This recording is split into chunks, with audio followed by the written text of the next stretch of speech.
Hello everyone, welcome again in another lecture of data structure. So today we're going to learn about a new data structure and we'll know detail about the data structure binary search tree.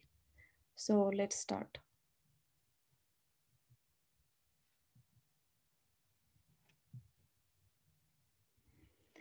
So a binary search tree is a binary tree.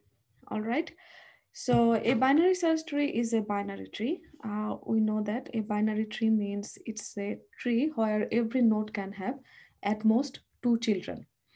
Now, a binary search tree is a binary tree, but with some additional properties. So in binary search tree, every node X contains a data value that satisfies the following. So all data values in its left subtree are smaller than the data value in X. So let's see we have a node that has the data value X. So all the data values in its left subtree will be less than X. All right. And all the data values in the right subtree are greater than the data value in X.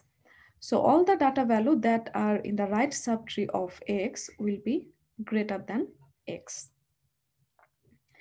And the left subtree and right subtrees are also binary search trees. Sorry. So we have here the left subtree here, and here we have the right subtree.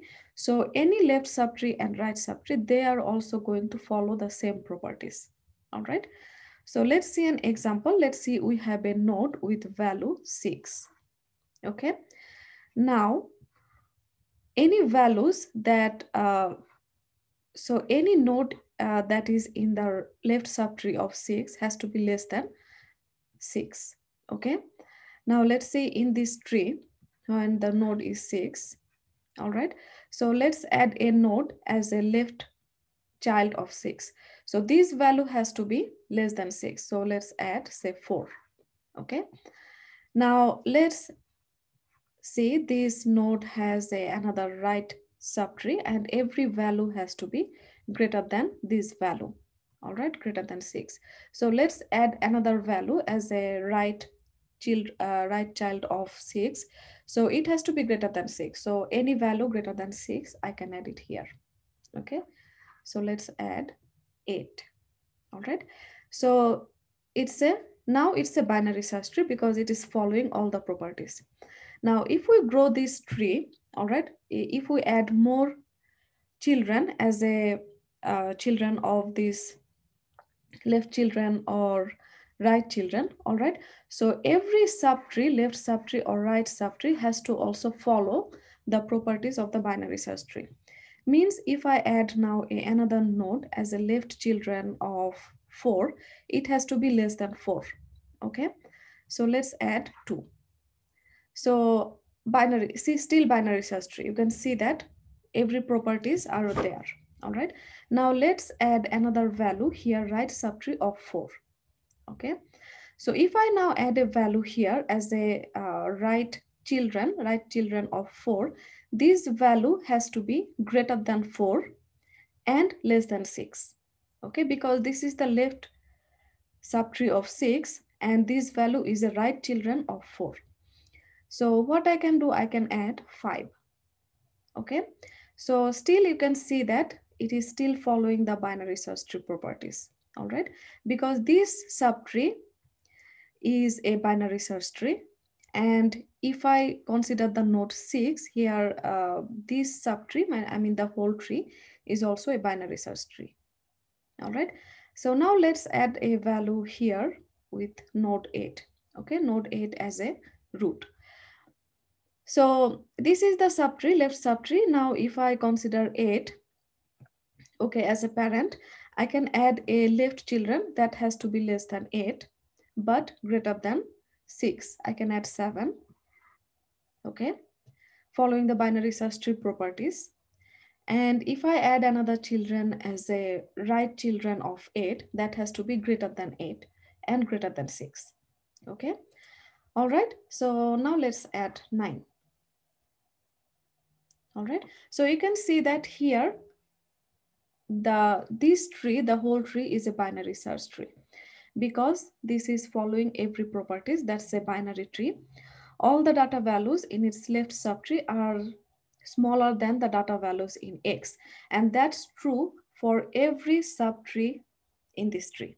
Okay, if I consider the whole tree, that is true. And if I consider any subtree, left subtree or right subtree, all right, that is also true.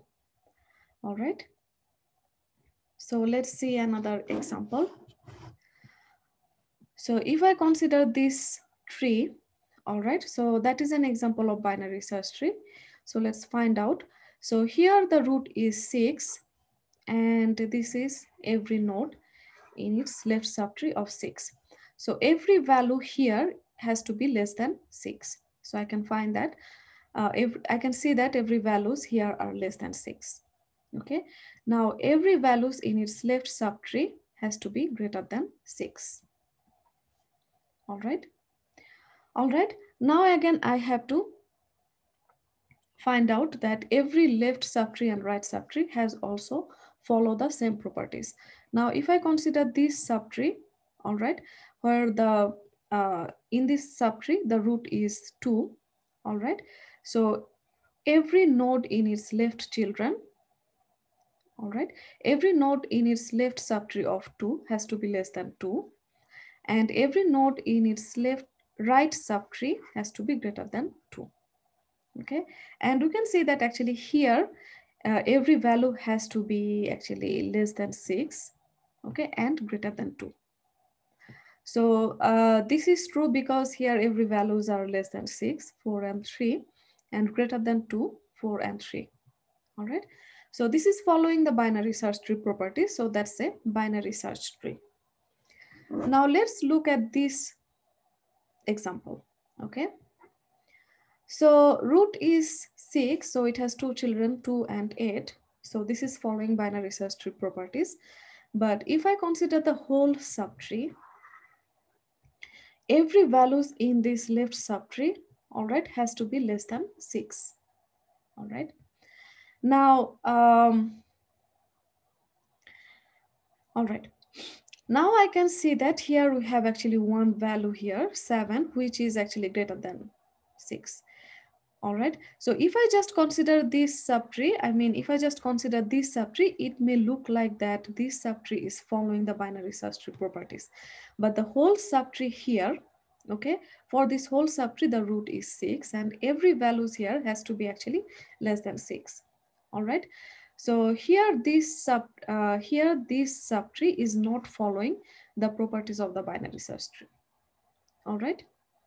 So the right subtree is following the binary search tree properties. Here we have only one children, all right? But the left subtree of 6 is not following the binary search tree. So it's not a binary search tree, but it's a binary tree because it's following the binary tree properties, all right, but not a binary search tree. So here what we should do, actually the value 7, okay, the value 7 has to be actually in the left sorry, let me say that again.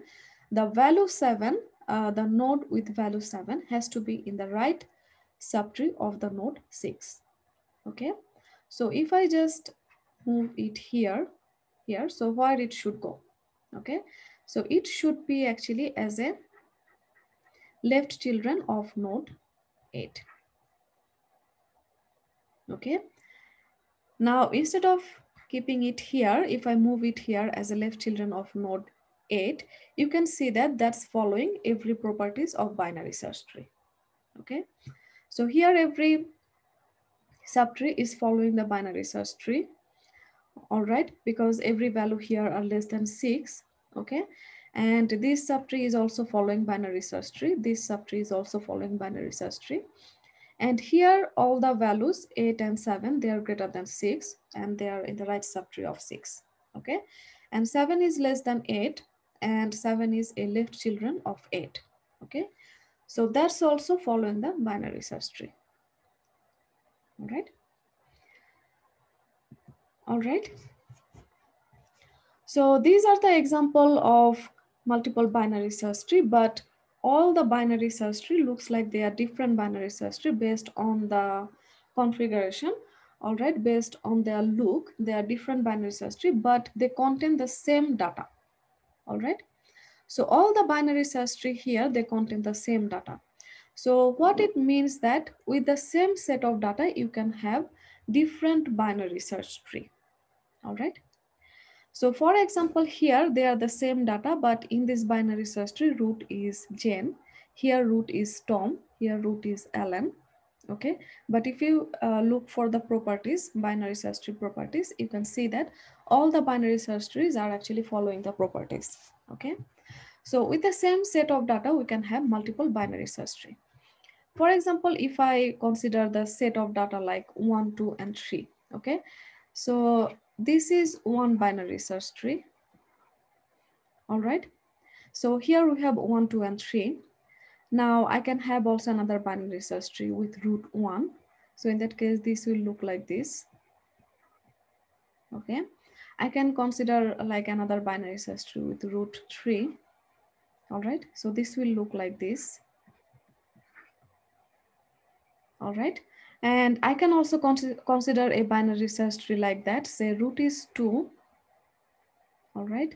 So then, no, let's see, root is 3, okay. So then 1 is the left children, okay. Then if let's add 2, 2 will be the right children of 1. That's another binary search tree, okay.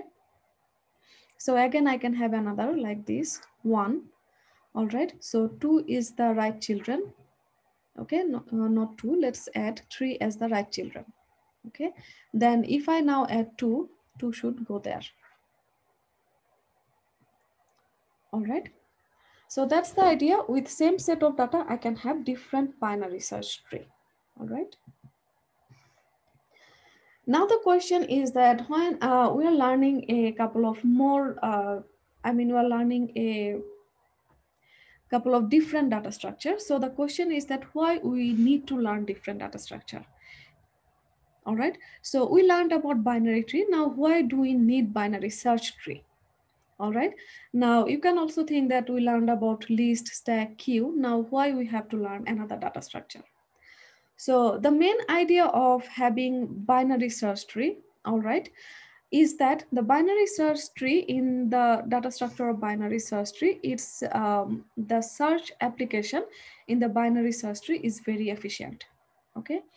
An important application of binary search tree is that the searching.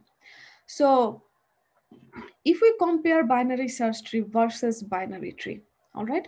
So let's say we have just another, let's say we have just a simple binary tree, say 3, 5, 6, 2, 3, just a regular binary tree, okay. That's not a binary search tree, that's a binary tree, all right.